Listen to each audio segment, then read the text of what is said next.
Hello, I have for you here today a very long, complicated, yet still comprehensive list of our D&D campaign timeline. Now, if you haven't noticed the past few sessions, few months, pretty much the whole campaign, the timeline has gotten very difficult to follow, very complicated, very convoluted. So I basically just created this video for the four of you, you know who you are, to look back on, save, watch through, get a better understanding of what happened, what's been going on, and where we can go moving forward. Now, if you're not one of my 4 players in my D&D campaign, this isn't for you, but if you want to watch it all the way through, feel free. But the 4 of you that this is made for, pay attention, put this on in the background. I know at least one of you has a terrible attention span. You know who you are.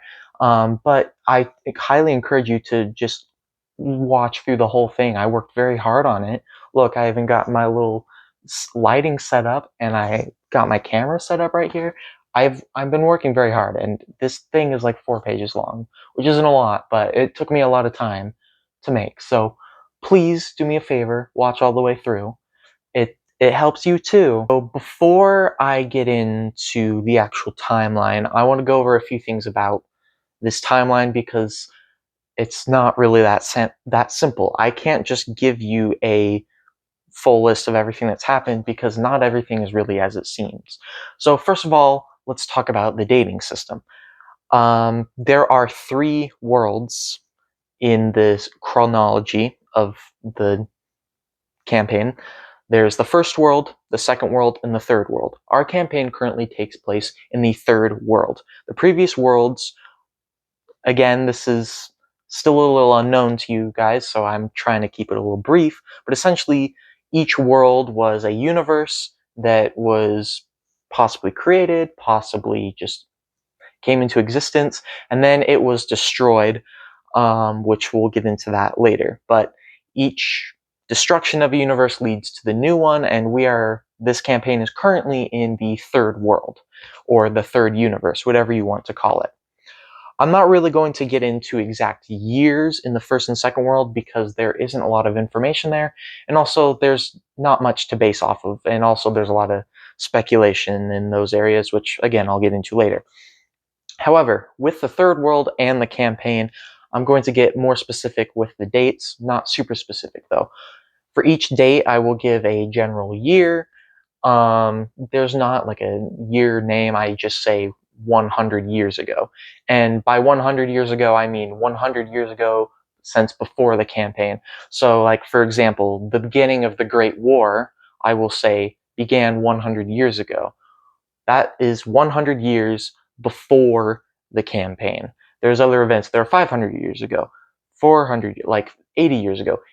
It is all since the beginning of the campaign, which I will explain further in detail as we go on. And again, with the dating system with the years, it's not incredibly accurate or precise. I'm not giving exact months or weeks or days, just years. If I say 80 years ago, it could be anywhere between 75 and 85. It's just in that general area, so just keep that in mind as we go forward. Another thing that I want to remind everyone is that a lot of these aren't really clear. A lot of these events are induced by dreams, have been told through unreliable people, which you can determine who is unreliable just saying, but I digress.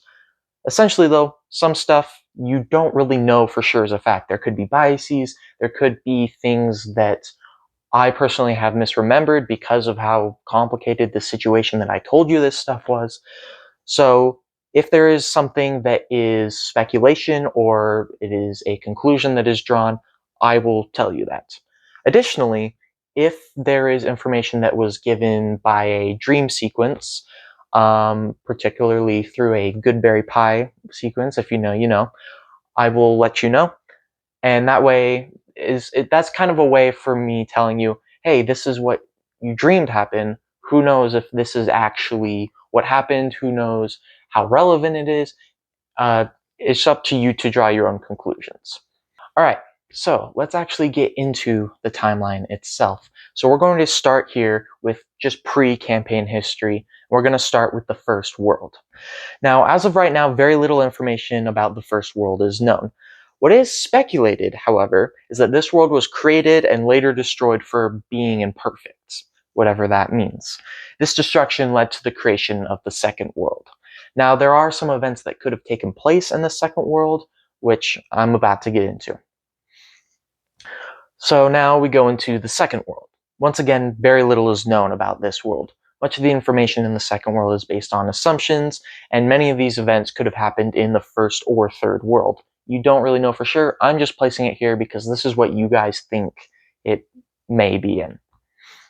So the first event that I'm placing in the timeline, which this has been seen in a dream along with all of these events, a young woman named Mariel passes away due to a mysterious magical sickness. Her son is left orphaned. Years later, her son, who is now grown up, this is speculation, we don't know if this is actually her son, watches over his 11 apprentices ride away on horses. He speaks of wishing to overcome the secrets of life and death and never to be forgotten. This character is assumed to be Koios' patron. We do not know. Or you do not know. I know who it is. You don't know. You'll find out later, I'm sure. The next event in this timeline, it is in two parts. However, one of these could be in a different world, which I'll get right into. This first event, you know for sure, happened in at the end of the Second World. Tiamat appears in a blinding flash of light in front of a lone mountain. Her appearance wipes out an entire town. This is seen in Ancalagon's vision, which I'll get into later. There is more to this that you saw in a previous vision that could be in the same timeline or it could be in a separate world. So I'll give this to you now. Later, she, meaning Tiamat, clashes with a giant figure. It is unknown who this giant figure is because of the clouds of smoke and ash in the sky.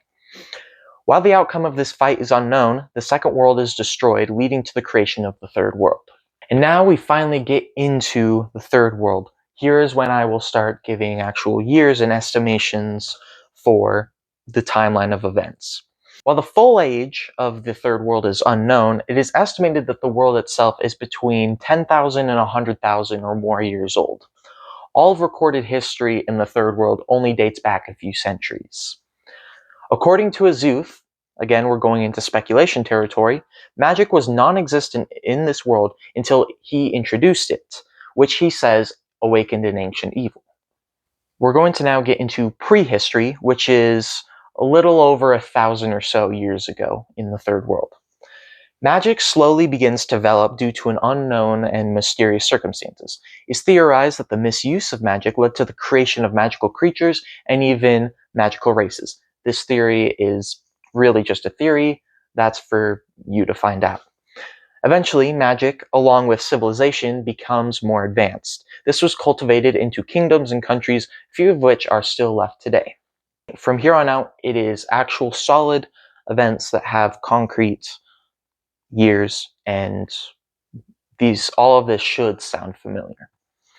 500 plus years ago, the islands of Adarip are founded. Sailors and pirates from around the world set up towns across various islands. An informal government is put into place and the legendary pirate queen rises to power.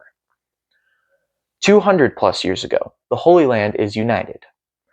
After a series of crusades and wars, North Riflehaven is united under the banner of the Order of Kulam. The Order of Kulam is a highly religious, magically conservative, and communist alliance. Because of this, many magical folk were forced to flee into the Badlands. 150 plus years ago, the Oathhaven Empire is founded. Though the Oathhaven Empire took a long time to become organized, South Riflehaven finally united as one nation. The creation of such a large and powerful nation led to tension with the Order of Kulam, which we see later on. We'll get into that. Roughly 130 years ago, Emisia is discovered. Abaddon the explorer discovered the island of Emisia, drawn by rumors of valuable resources deep within the Grungle. He began to construct the city of Jazira. However, its construction was interrupted by the native Grung and lizard folk. Abaddon deceived their leaders, Pada and Karib, and influenced them to betray each other. This led to a decade-long conflict between the Grung and lizard folk, which gave Abaddon the opportunity to rebuild Jazira, founding a new nation. Jazira began to immediately become a rich and powerful nation as its abundance of resources became vital in their growth. Roughly 120 years ago, the golden age of piracy ends. Due to the growing navy of the Order of Kulam, along with most of the world being fully explored, piracy begins to slow down at an exponential rate. 115 years ago, the Master Wand is constructed.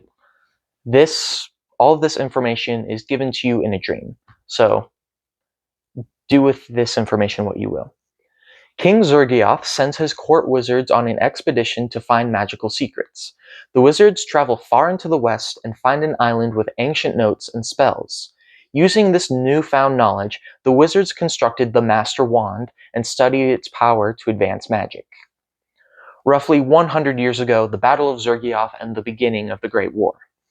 Fearing both Zergioth's alliance with the Oathhaven Empire and the potential danger of the Master Wand, the Order of Kulam attacked Zergioth's castle. The Oathhaven Empire came to Zergioth's defense, marking the beginning of the Great War. This next event is, again, given by a dream. Do what you will with it. All of the court wizards were killed, and all of their notes and research were destroyed in the battle. However, the Oathhaven Empire was able to flee with the Master Wand. King Oathhaven and the Wand, roughly 100 years ago. This is really only a few days after the Battle of Zergioth. Again, this is through a dream. The Master Wand was presented to King Oathhaven, and its unknown magical energy was accidentally unleashed, almost killing the king. The Master Wand was sealed away to be further researched, its existence to be kept a secret. 100 years ago, Tiamat's influence. All of this is seen through dreams and monologues given by both Vilmac and Caligon. So whether any of this information is legitimate is up to you. A young Vilmac, now in line for the throne of Jazira, received a vision from Tiamat.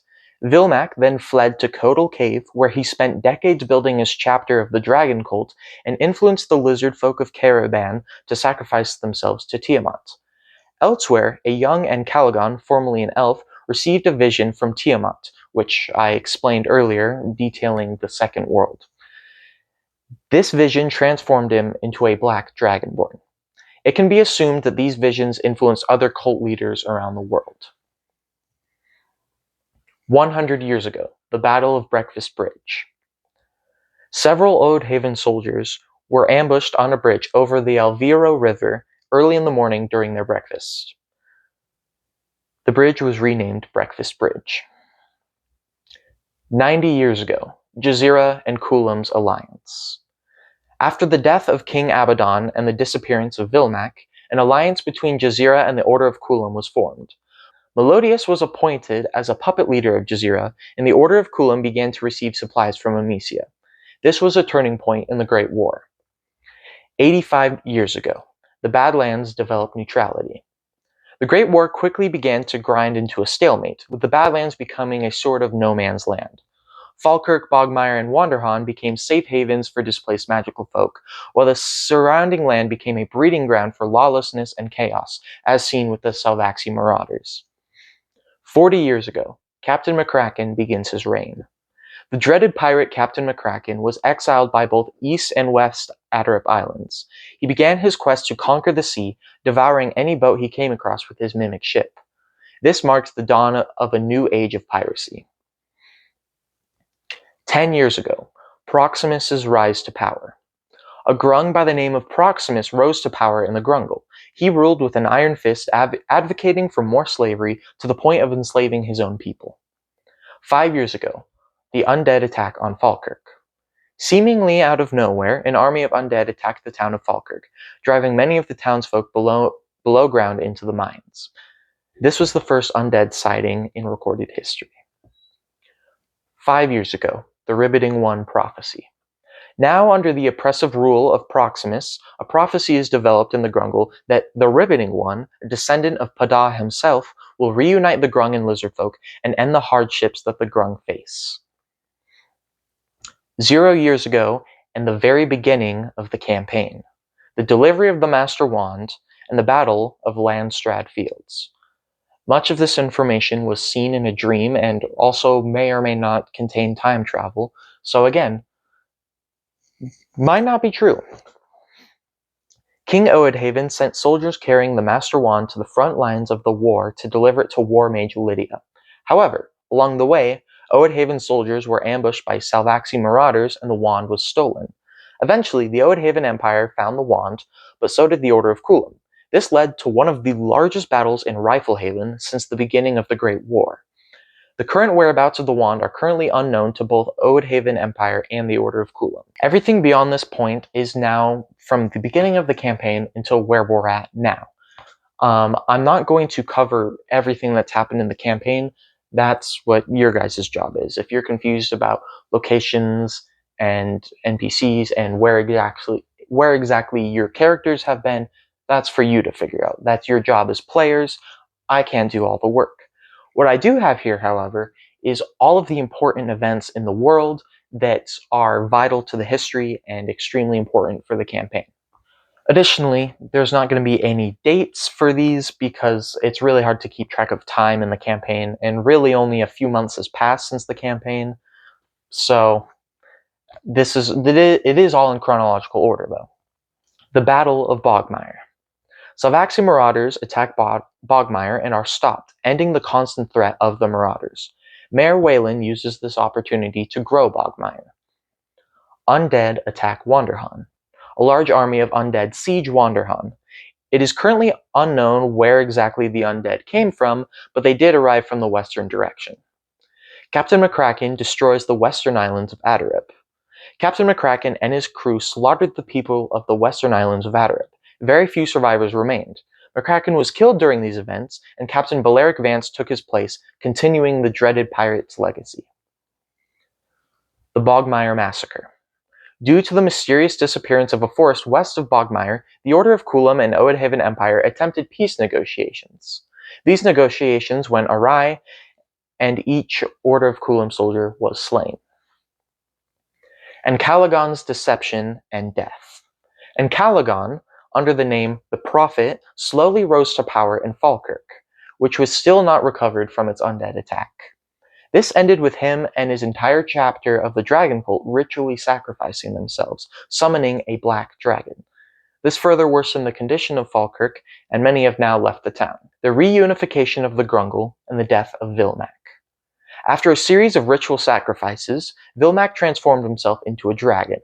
Seeing this new threat and led by the Ribbiting One, the Lizardfolk and Grung set their differences aside, overthrew Proximus, and united together to kill Vilmac. Though very few of them remained after the battle, a new peace treaty was made, and the tensions between the Grung and the Lizardfolk were slowly eased, leading to a new coexistence. In the final event in the campaign, which only happened a few sessions ago, Jazeera officially joins the Holy Land. Due to the treaty formed by the Grung and Lizardfolk, Jazeera lost one of its most valuable assets, slavery. To compensate for the potential economic crisis, the Order of Kulam officially declared Jazeera a part of the Holy Land, potentially turning the tide of the Great War, which is to be seen because it only happened for us like a few weeks ago. So, that's our timeline so far. As the campaign continues and as we visit more and more locations, inevitably, this timeline is going to get even more complicated and even longer. If we get to the point, which probably we will, I can make a new timeline, or maybe just a revised edition or additional information, whatever. Just something so that we can keep track of what's been going on, and so we can keep track of where we are going forward. But regardless, this is really just the important events, or events that I feel are important to the campaign, things that we need to all have a good understanding of, things that if we need to, we can come back to. If there is any other additional questions, we can always work these out. You can ask me in or out of game. I got it all in my head or somewhere in a random notebook.